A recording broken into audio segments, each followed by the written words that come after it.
I'd like to thank the organisers for the invitation to give this talk today. I'm going to talk about complete mesocolic excision, surgical embryology and anatomy. Now before I do so, I just want to talk about the structure of this talk. There are four components. Firstly, I'm going to talk about the rules of the mesentery, which are really extremely important overall. Then I'm going to talk about mesenteric embryology, I'm going to talk about mesenteric anatomy, and then the mesenteric basis of CME surgery. And really CME surgery and colorectal surgery is mesenteric based. So its anatomy, its embryology is the anatomy and embryology of the mesentery. So the first rules of the mesentery. These are important because if you understand these, then you can actually work out how to do any type of visceral surgery, not just colorectal, not individual types of colorectal, but every type of visceral surgery. The first rule is the mesentery is continuous.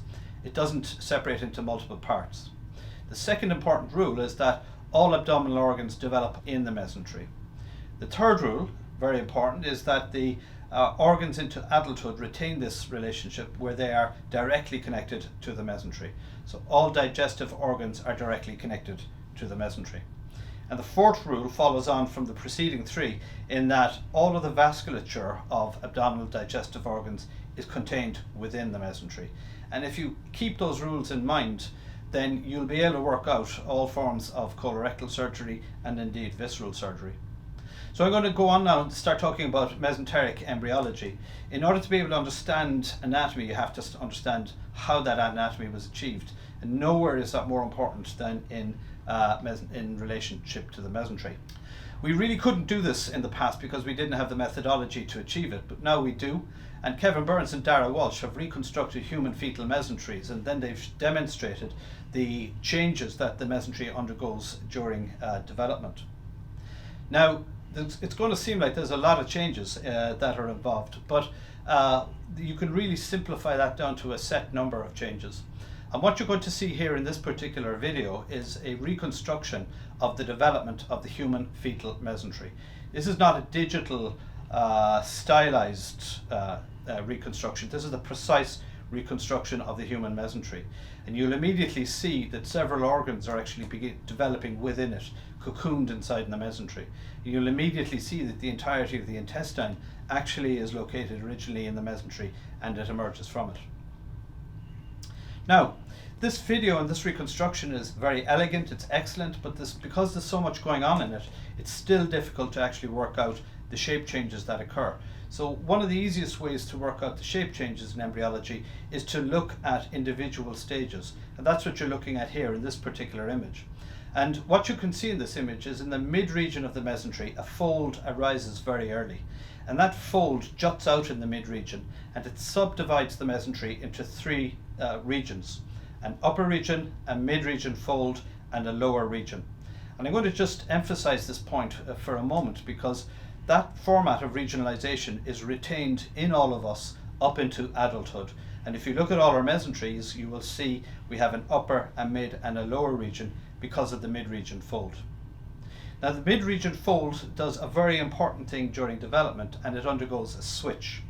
And what I mean by that is as the fold goes from its central to its peripheral region, the sides of the fold switch their position.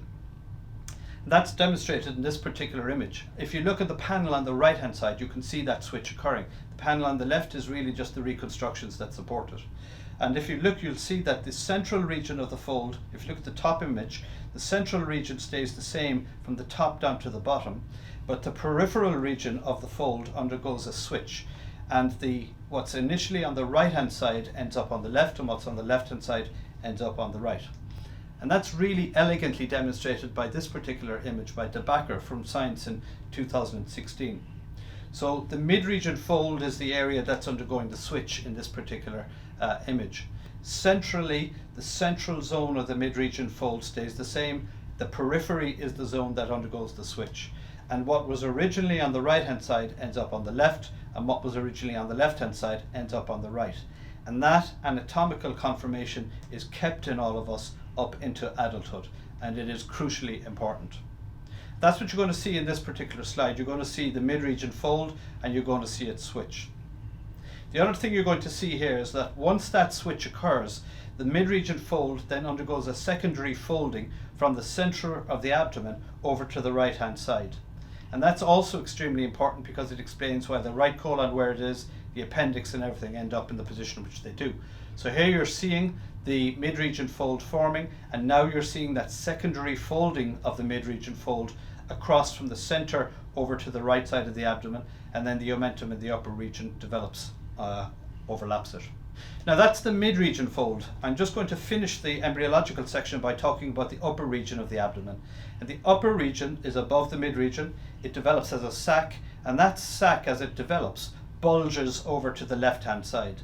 And as it bulges, it does so in front of the mid-region fold. It overlaps the mid-region fold, and it overlaps the left side of the mid-region fold as well. And that conformation, overlapping the mid-region fold centrally and on the right, is very important because it's retained in all of us into adulthood, and this is a demonstration of that relationship in adulthood. And what you're looking at in the main images here is you're looking at a reconstruction of the entire adult mesentery, all of the greater omentum and the upper region. The greater omentum forms the front wall of the upper region. And if you section it and look to the left and right, you'll see the cavity of the upper region, and you'll see a floor, and you'll see the relationship of the floor to the mid-region fold underneath. They're actually fused. And that's a very important relationship to understand, and I'll come back to that again in the surgical section. So how does this translate into an anatomy, and why is this important in relation to anatomy? Well, when we enter the abdomen first, this is the image, and this is a view that we ordinarily see. And this has ordinarily been interpreted as the right colon going up the right, the transverse going across, and then the left going down, almost in a laminar manner. And you'd almost expect the entirety of the large and small intestine to be in the coronal plane based on the classic interpretations. But we now need to interpret this image in terms of the mid-region fold. And what we're really looking at here is we're looking at the periphery of the mid-region fold. That's an extremely important concept. And if you look at the image here on the right hand side, you're looking at the periphery of the mid-region fold. And the area that's colored orange corresponds to the original right side of the mid-region fold. But here it's on the left. It's on the left of the superior mesenteric artery. And it comprises the mesoduodenum and mesoileum, and the ileum and jejunum are at its periphery. The region that's colored red is the original left side of the mesenteric fold. And clearly you can see here it's on the right side as a result of the switch of the periphery. And this region comprises the right mesocolon and the transverse mesocolon. So we now need to interpret this particular viewpoint as the periphery of the mid-region fold. And again, we can demonstrate it in this manner. In this top panel here, we're looking at the embryological development, and in the bottom panel, we are looking at the viewpoint that we have when we enter the abdomen. And if you look at the image in the middle, you'll see a blue colored zone. That blue colored region corresponds to the original right side of the mid-region fold. Here it's colored blue, and it's on the left of the SMA as the mesoduodenum and mesoileum and mesojejunum. And if you look at the image on the far right, the red zone corresponds to the original left side of the mid-region fold. Now that's the periphery of the mid-region fold in the adult. How can we demonstrate the central zone of the mid-region? And we could do that using digital reconstructions. It's hard to do it in vivo and intraoperatively, but digital reconstructions allow us to do that. And we can see this in this stunning digital reconstruction of the central zone and the periphery of the mid-region. So here up top in the middle, you're looking at the central zone, and peripherally at the bottom, you're looking at the peripheral region, or the peripheral zone of the mid-region. We can also look at it in the cadaveric context. The top left image here is a cadaveric view. We're looking down on the central zone. The transverse mesocolon has been displaced inferiorly. The top right is a 3D digital correlate of the image you see in the top left. And the bottom right is a colorized version demonstrating the individual components in the anatomy of that particular region. And we can also use 3D prints. These are exceptionally useful, and I strongly recommend these because you can actually see the entirety of the mesentery in its totality.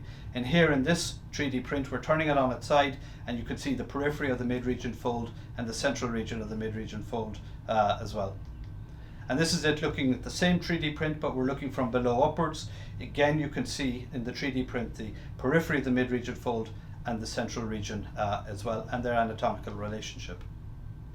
Now, the final point I want to make in respect to surgery brings us back to the upper region sac. Remember, I said it develops as a bulge, and the lower region, or the mid-region, is immediately below it. Well, if we look at a reconstruction of the anatomy in the adult and look specifically at the upper region sac, we can actually see that the upper region sac overlies the mid-region fold, and it is adherent to and opposed to it.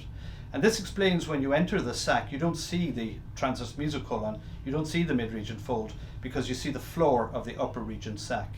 And if you follow it over to the head of the pancreas, you see a recess, and that recess is extremely important because it houses the loop of Henle and the gastroepiploic vein, which I'll come back to shortly.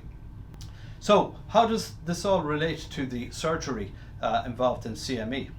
Well, surgery in CME focuses on the central zone of this particular 3D reconstruction. And in order to understand it, you have to interpret the central zone as a transition point. It's the transition point between the central zone of the mid-region and the peripheral zone of the mid-region. So it's a transition point between the central and the peripheral zones of the mid-region. And during CME, what we tend to do is we dissect the different regions in 3 phases. There's the ileocolic phase, in which we expose the ileocolic vein. There's the hepatocolic phase, in which we actually dissect through the mesentery. And then there's the middle colic phase, in which we dissect directly through on either side of the middle colic.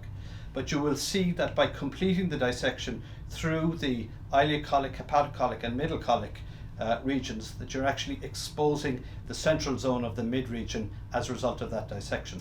And these are the correlates that you see intraoperatively. I'd like to thank Jim Can for giving us these images.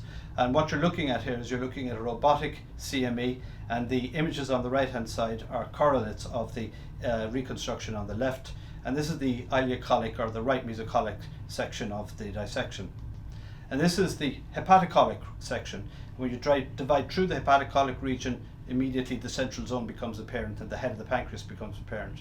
And then the middle colic section, and once you dissect through here, the entirety of the central zone becomes apparent. And then there's the dissection, a supracolic dissection. Again, this comes back to the relationship between the upper region and the mid-region. And once you dissect through here, you can follow the upper region sac, identify the recess, identify the location of the loop of Henle and the gastroepiploic veins, and then ligate these.